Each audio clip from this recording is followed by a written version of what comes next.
The Lord be with you. I'm Deacon Keith Fournier. Our first reading is from the book of Lamentations. The Lord pitilessly engulfed all the homes of Jacob. In his fury, he tore down the fortresses of the daughter of Judah. He threw to the ground, he desecrated the kingdom and its princes. Mute, they sit on the ground, the elders of the daughter of Zion. They have put dust on their heads and wrapped themselves in sackcloth. The young girls of Jerusalem bow their heads to the ground. My eyes are worn out with weeping. My inmost being is in ferment.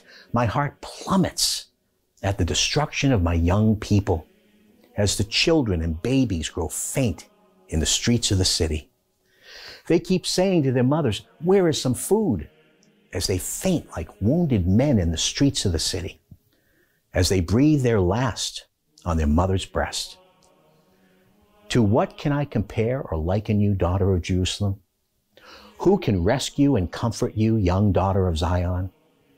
For huge as the sea is your ruin. Who can heal you? The visions your prophets had for you were deceptive whitewash. They did not lay bare your guilt so as to change your fortunes. The visions they told you were deceptive. Cry then to the Lord, rampart of the daughter of Zion. Let your tears flow like a torrent day and night. Allow yourself no respite. Give your eyes no rest.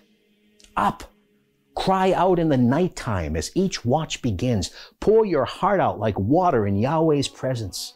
Raise your hands to him for the lives of your children who faint with hunger at the end of every street. And our response from Psalm 74. God, why have you finally rejected us?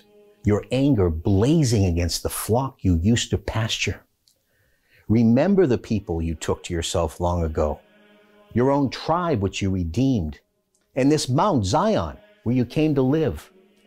Come up to these endless ruins. The enemy have sacked everything in the sanctuary.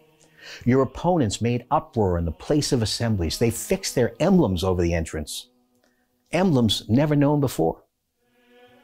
Their axes deep in the wood, hacking at the panels. They battered them down with axe and pick. They set fire to your sanctuary, profanely razed to the ground the dwelling place of your name. Look to the covenant. All the hiding places of the land are full, haunts of violence. Do not let the downtrodden retreat in confusion. Give the poor and needy cause to praise your name. And a reading from the Holy Gospel according to St. Matthew. When he came into Capernaum, a centurion came up and pleaded with him. "Sir," he said, "my servant is lying at home paralyzed and in great pain." Jesus said to him, "I will come myself and cure him." The centurion replied, "Sir, I am not worthy to have you under my roof. Just give the word, and my servant will be cured.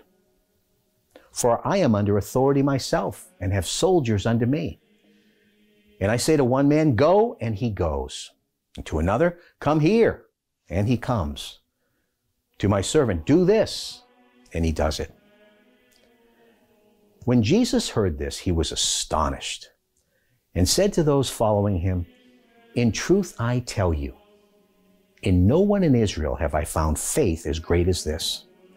And I tell you that many will come from east and west and sit down with Abraham and Isaac and Jacob at the feast in the kingdom of heaven. But the children of the kingdom will be thrown out into the darkness outside, where there will be weeping and grinding of teeth." And to the centurion, Jesus said, "Go back then. Let this be done for you as your faith demands." And the servant was cured at that moment. And going into Peter's house, Jesus found Peter's mother-in-law in bed and feverish. He touched her hand, and the fever left her, and she got up and began to serve him. That evening they brought him many who were possessed by devils, He drove out the spirits with a command and cured all who were sick. This was to fulfill what was spoken by the prophet Isaiah.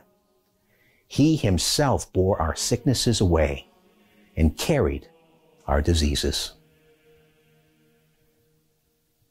The Gospel of the Lord.